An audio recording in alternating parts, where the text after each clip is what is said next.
ಸರ್ಕಾರಗಳು ಸಾಲ ಮಾಡ್ತವೆ. ನಾವು ಮಾಡಿದ್ದೀವಿ, ನಾವು ಮಾಡಿಲ್ಲ ಅಂತ ಹೇಳ್ತಾ ಇಲ್ಲ.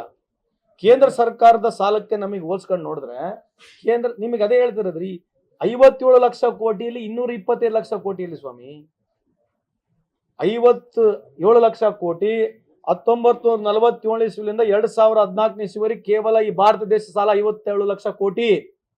ಇವತ್ತು 10 ವರ್ಷ ಆಗಿದೆ, 225 ಲಕ್ಷ ಕೋಟಿ ಸಾಲ ಬರೀ ಗ್ಯಾರಂಟಿ ಪೂರೈಕೆ ಆಗ್ತಿದೆ, ಅನುದಾನ ಸಿಗ್ತಾ ಇಲ್ಲ. ಅದಕ್ಕೆ ಇದ್ರ ಫಸ್ಟ್ ಮಾತಾಡನ್ರಿ. ಅವ್ರೇನ್ ಯಾವ್ದು ಪ್ರೋಗ್ರಾಮ್ ಲೋಕಲ್ ಬಿ.ಆರ್. ಪಾಟೀಲ್ ಅವರು ರಾಜೀನಾಮೆ ಕೊಟ್ರು. ಈಗ ಫಸ್ಟ್ ನಾನು ಸೆಂಟ್ರಲ್ ಮುಗಿಸ್ತೇನೆ, ಆಮೇಲೆ ಸ್ಟೇಟ್ ಮಾತಾಡೋಣ. ನಿಮ್ಗೆ ಸೆಂಟ್ರಲ್ ಮನವರಿಕೆ ಆಗಲಿ, ಆಮೇಲೆ ಸ್ಟೇಟ್ ಮಾತಾಡೋಣ. ಸೆಂಟ್ರಲ್ ಯಾಕೆ ಹೇಳ್ತಾ ಇದೀನಿ ಅಂತಂದ್ರೆ, ಇದು ಇಂಡೈರೆಕ್ಟ್ಲಿ ನಾವೆಲ್ಲರೂ ಸಾಲ ಕಟ್ತಾ ಇದೀವಿ. ಈಗ ಮೊನ್ನೆ ಟ್ಯಾಕ್ಸ್ ಬೆನಿಫಿಟ್ ಕೊಟ್ಟರು, 12 ಲಕ್ಷವರೆಗೆ ಬೆನಿಫಿಟ್ ಇದೆ, ವೆಲ್ಕಮ್ ಮಾಡೋಣ. ಎಷ್ಟು ಜನಕ್ಕೆ ಅನುಕೂಲ ಆಗುತ್ತೆ? 3 ಕೋಟಿ ಚಿಲ್ಲರೆ ಜನಕ್ಕೆ ಅನುಕೂಲ ಆಗುತ್ತೆ, ಒಪ್ಕೊಳ್ಳೋಣ. ನೀವು 60% ಜನರು ಬಡವರು, ಕೂಲಿ ಕಾರ್ಮಿಕರು, ಈ ದೇಶದಲ್ಲಿ ನಿರ್ಗತಿಕರು, ಅವರು GST ಕಟ್ತಾರೆ. GST ಯಾಕೆ ಕಮ್ಮಿ ಮಾಡಬಾರ್ದಾಗಿತ್ತು? GST ಕಮ್ಮಿ ಮಾಡಿದ್ರೆ ಯಾರಿಗೆ ಅನುಕೂಲ ಆಗುತ್ತೆ? ಮತ್ತೆ ಕಾರ್ಪೊರೇಟ್ ಟ್ಯಾಕ್ಸ್ ಕಳೆದ ಇವ್ರು ಬಂದಾಗಲಿಂದ 6 ವರ್ಷದಿಂದ ಕಾರ್ಪೊರೇಟ್ ಟ್ಯಾಕ್ಸ್ ಫ್ರೀ ಮಾಡಿದ್ದಾರೆ.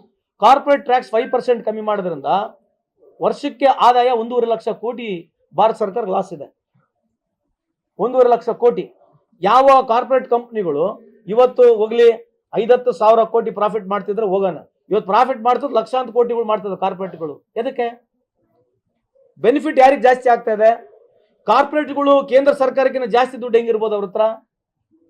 ಕೇಂದ್ರ ಸರ್ಕಾರ ಕಂಪ್ನಿಗಳು ಯಾವಿರ್ತವೆ, ರಾಜ್ಯ ಸರ್ಕಾರ ಕಂಪ್ನಿಗಳು ಅವ್ರ ಹತ್ರ ಜಾಸ್ತಿ ದುಡ್ಡು ಇರಬೇಕು. ಯಾಕೆ ನಾವು ಸೆಂಟ್ರಲ್ ಗೌರ್ಮೆಂಟ್ ಕಂಪ್ನಿಗಳಲ್ಲಿ ರೊಕ್ಕ ಹಾಕಿರ್ಬೇಕಂತ? ನಾಳೆ ಹೆಚ್ಚು ಕಮ್ಮಿ ಆದ್ರೆ 1 ಲಕ್ಷ ಕೋಟಿ 2 ಲಕ್ಷ ಕೋಟಿ ಸಬ್ಸಿಡಿ ಕೊಡಕ್ಕೆ ಅವ್ರ ಹತ್ರ ರೊಕ್ಕ ಇರಬೇಕು. ONGC ಹತ್ರ ಸಬ್ಸಿಡಿ ಕೊಡಕ್ಕೆ ರೊಕ್ಕ ಇರಬೇಕು ಅಲ್ವಾ? ಕೋಲ್ ಇಂಡಿಯಾ ಹತ್ರ ಸಬ್ಸಿಡಿ ಕೊಡಕ್ಕೆ ರೊಕ್ಕ ಇರಬೇಕು, ಗೇಲ್ ಇರ್ಬೋದು. ಇಂಥವೆಲ್ಲ ಸೆಂಟ್ರಲ್ ಗೌರ್ಮೆಂಟ್ ಕಂಪ್ನೀಸ್ಗಳು ಯಾವ ವಹಿವಾಟದಲ್ಲಿದ್ದಾವೆ, ಇವ್ರ ಹತ್ರ ಜಾಸ್ತಿ ದುಡ್ಡಿದ್ರೆ ನಾಳೆ ದೇಶಕ್ಕೆ ಅನುಕೂಲ, ದೇಶ ಗಟ್ಟಿಯಾಗಿ ಉಳಿತದೆ. ಈಗೇನಾಗೈತೆ, ಇವ್ರ ಕಾಲದಲ್ಲಿ 25 ಸೆಂಟ್ರಲ್ ಗೌರ್ಮೆಂಟ್ ಕಂಪ್ನಿಗಳು ಮಾರಿಬಿಟ್ಟಿದ್ದಾರೆ, ಡಿಸ್ಇನ್ವೆಸ್ಟ್ಮೆಂಟ್ ಮಾಡಿಬಿಟ್ಟಿದ್ದಾರೆ. ಸೆಂಟ್ರಲ್ ಗೌರ್ಮೆಂಟ್ ಕಂಪ್ನಿಗಳಲ್ಲಿ ಯಾವುದರಲ್ಲಿ ರೊಕ್ಕ ಇಲ್ಲ, ಪ್ರೈವೇಟ್ ಕಂಪ್ನಿ ಹತ್ರ ರೊಕ್ಕ ಜಾಸ್ತಿ ಇದೆ. ಇದು ನಮ್ಮ ಇಶ್ಯೂ, ನಮ್ಮ ದೇಶದ ಇಶ್ಯೂ ಇದು. ಇವತ್ತು ಪಾಲಿಸಿ ಮಾಡ್ತಕ್ಕಂಥದ್ದು ಕೋಲ್ ಮೈನಿಂಗ್, ಕೋಲ್ ಇಂಡಿಯಾ ಯಾಕೆ ನಮ್ಮ ಹತ್ರ ರೊಕ್ಕ ಇರಬಾರ್ದು? ಮೈನಿಂಗ್ ಕಂಪ್ನಿ ನಮ್ದೆಲ್ಲ ಇರೋದು, ಇವತ್ತು ಯಾಕೆ ನಮ್ಮ ಹತ್ರ ರೊಕ್ಕ ಇಲ್ಲ? ಅದಾನಿ ಅಂತಕ್ಕಂಥ ಕಂಪ್ನಿ ಯಾವತ್ತು ಮೈನಿಂಗ್ ಮಾಡೋದೇ ಅಲ್ಲ.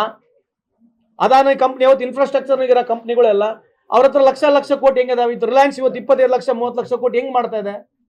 ಕಾರಣ ಏನು ನೋಡ್ರಿ? ಇದು ದೇಶದ ಆಸ್ತಿ. ನಾವೇನು ಮೋದಿ ವಿರುದ್ಧ ಏನು ವೈಯಕ್ತಿಕವಾಗಿ ಟೀಕೆ ಮಾಡಕ್ ನಾವೇನು ಟೇಕ್ ಹಿಡ್ಕೊಂಡಿಲ್ಲ. ಅದ್ರಾಗ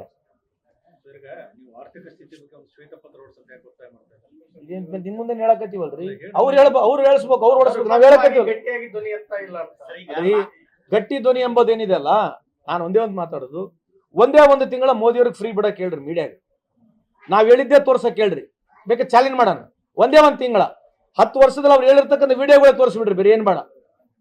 10 ವರ್ಷ ಮೋದಿ ಅವ್ರು ಹೇಳಿರ್ತಕ್ಕಂಥ ವಿಡಿಯೋ ತೋರಿಸ್ರಿ, 1 ತಿಂಗಳ ಫ್ರೀ ತೋರಿಸ್ರಿ, ಆಮೇಲೆ ಎಲೆಕ್ಷನ್ ಹೋಗೋಣ.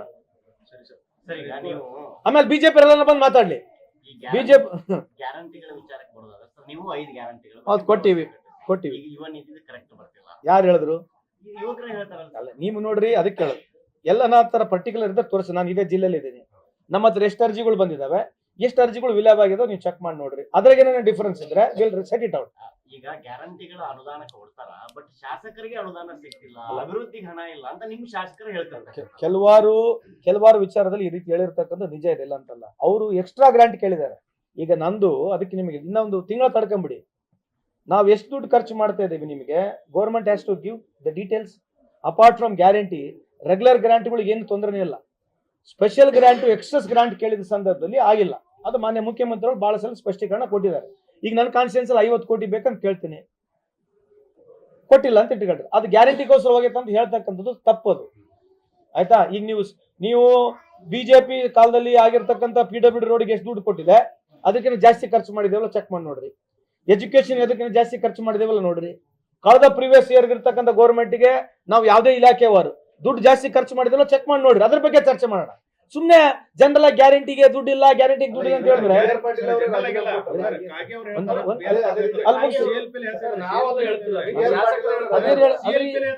ಒಬ್ರಾಗ್ನ ಮಾತಾಡ್ರಿ. ಅಲ್ರಿ, ಈಗ BR ಪಾಟೀಲ್ ಸಾಹೇಬ್ ಕೇಳಿ, BR ಪಾಟೀಲ್ ಸಾಹೇಬ್ರು ಎದಕ್ಕೆ ರಾಜೀನಾಮೆ ಕೊಟ್ಟಿದ್ರೆ ನೀವು ಅವ್ರನ್ನ ಕೇಳ್ಕೊಳ್ಳಿ. ಈಗ ಹೋಗೋಣ, ಹೈದರಾಬಾದ್ ಕರ್ನಾಟಕ ಹೋಗೋಣ, 5,000 ಕೋಟಿ ಖರ್ಚು ಮಾಡ್ತಾ ಇದ್ದೀವಿ ಕಲ್ಯಾಣ ಕರ್ನಾಟಕಕ್ಕೆ.